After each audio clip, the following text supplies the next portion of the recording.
What's up, everybody? Welcome back to the LD world. Excuse the noise in the background. They're doing this. We'll show a video of what they're doing. It's one of the weirdest things I've seen in Spain, but yeah, because they're moving furnitures. Yeah, up and down this little balconies. elevator lift. So we couldn't film. They've been doing it all day. We couldn't find the time to film without it, so we just kind of got to deal with it. But in today's video, we're going to talk about what we're going to talk about. Mistakes when moving abroad. Obviously, these are mistakes that, we made most of these mistakes. Yeah, there's moving abroad comes with some trial and error. We're going to tell you a little bit of our experience. I hit my chest. We're going to tell you a little bit of our experience, and hopefully you guys don't make that mistake as well. But you guys know what to do. If you like the video, go ahead and give us a thumbs up, subscribe to the channel, and turn on that notification bell. Let's get right into it.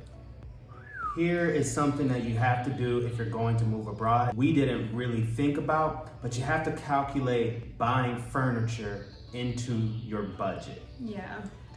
We definitely did not calculate it. Yeah. We knew we had to buy furnitures, but furniture is expensive. A sofa is like €1,000. Yes. So yeah, definitely calculate that into your budget because you don't want it to catch you off guard. Yeah. And it took us months to get furniture, and we kind of had to do we get furniture? Do we get other things we need? And kind of had to balance out. But you want to calculate that into your budget, and just don't forget about it, because you're moving to an empty place. And you can watch some of our videos, it's all echoing. Yeah. And also, if you're moving for short term, it's definitely going to be worth renting an apartment with furnitures. But if you're moving long term, then obviously it's not worth it because it's that noise. They're probably moving furniture. They definitely are. I saw them moving a big table. If you rent an apartment with furniture already, they're gonna add on to your rent, obviously, because it's already a fully furnished apartment. So you gotta decide, do I wanna go buy furniture by my own or just pay a little bit higher in rent? Yeah.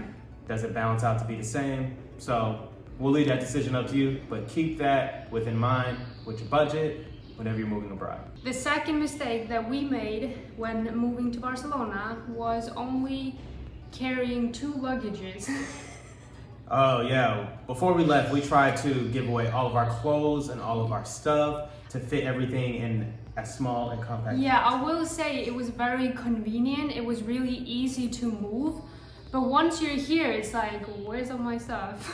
Yeah. It's gone. It's gone. And that's also another thing you should calculate to your budget, that if you try to come here with as little as possible, you gotta go buy new clothes, you gotta go buy just new stuff just to random, have it. Yeah. So you wanna make sure that bring more than one luggage. I don't think it's actually a mistake for us. I'm gonna say that because we did bring a dog. I was gonna say it comes to pros and cons. It's like if you do decide to move only with 2-3 luggages, it's obviously if you have money and you can buy new stuff, then that's a huge pro. I think it's you can kind of switch up your wardrobe. Yeah. But yeah, if you do not have the money to buy a lot of stuff, then it might be worth bringing a few more luggages and fit your clothes and stuff that you have at home into the luggage and travel with that.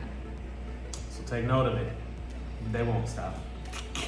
The next thing that you have to do when you're moving abroad, this is a must. You need to do research on the taxes. You need to do research on the residency information. You need to do research on how much you're going to get paid if you work there, how much you're going to have to pay or get paid if you work on your own. Do research into all the bureaucracy type stuff, because we did our research and we knew a little bit, but it was like an onion. There's just layers and layers and layers of information. I was just gonna say that you can, even if you do research, it's you only get the information you will need these documents, but then there's always more to it. There's always more. So really do your research. If you can, hire somebody.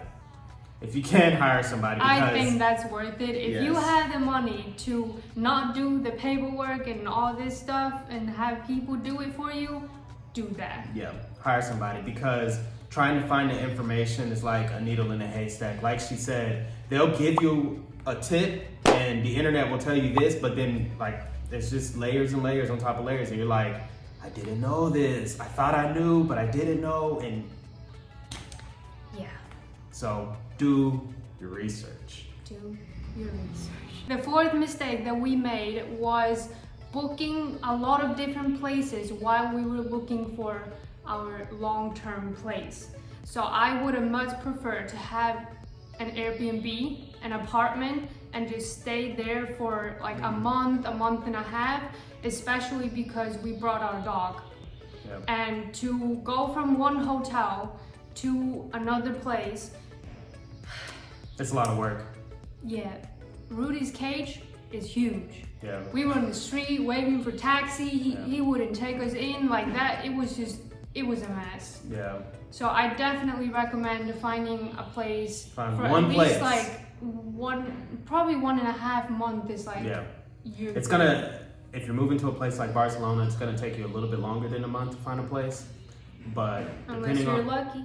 depending on where you're going, just start with a month, go from there. But just don't bounce around. It's a lot of work.